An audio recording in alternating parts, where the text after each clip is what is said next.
Well, just let's get clear. We're talking about $12 an hour with benefits and $13.25 without benefits an hour.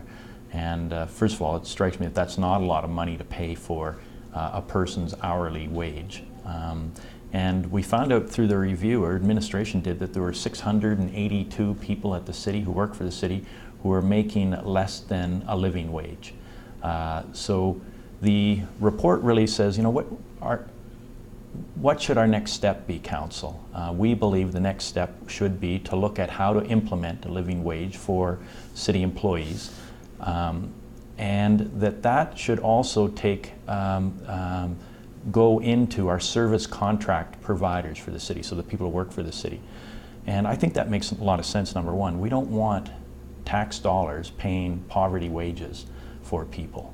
And that's really what you're doing when you're paying less than a living wage. The person is living below the poverty line. And so I think it's an honorable, it's a morally right thing to do. It doesn't cost a lot of money. We're told that it could cost potentially, just for city staff alone, to bring them up to a living wage, $200,000 per year. Not a lot.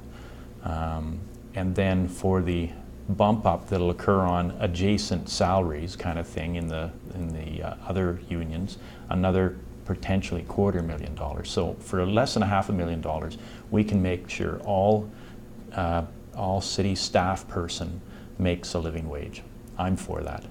And then for what our service providers have told us, our service contractors have told us, they said most of us already do that. Thank you very much. So it's not going to be any skin off our nose. It's not going to cause us any pain at all to tell you, the city, that we pay a living wage to the workers who you contract their services to do city work.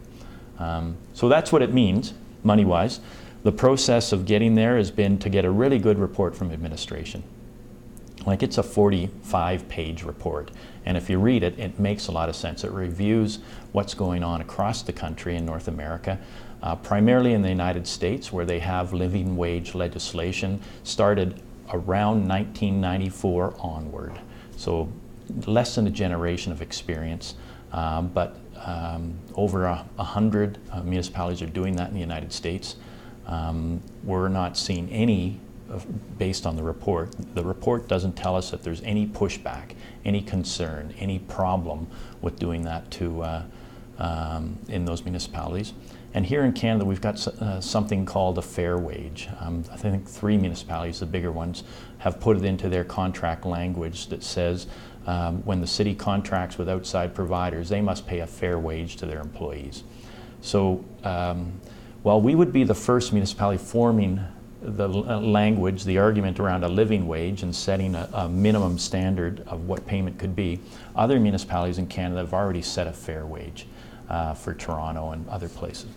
So that's the process of getting there. At committee, it was kind of disappointing because while we had a whole room of people who were there supporting it, the committee was very selective in who they listened to.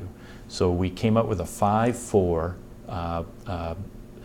vote in favor of the living wage at the committee basis, but it's going to council, and as council can sometimes do, they can overrule a committee recommendation if we don't have the majority of council voting for that recommendation. So we really, really, really need 3 more members of council to come on board with the 5 who have already supported this living wage and to express their support, profess their support of a living wage. So now the key is going to be, you know, can the 5 of us who supported this at committee stand up and say, look, we're pretty sure we've tapped into what Calgarians want here. Don't listen to the 4 who says it's going to be a big problem, a headache, and it's going to cause all these extra kind of costs. Don't listen to that, because we've got a report that scopes it out. We're going to do some more work on that.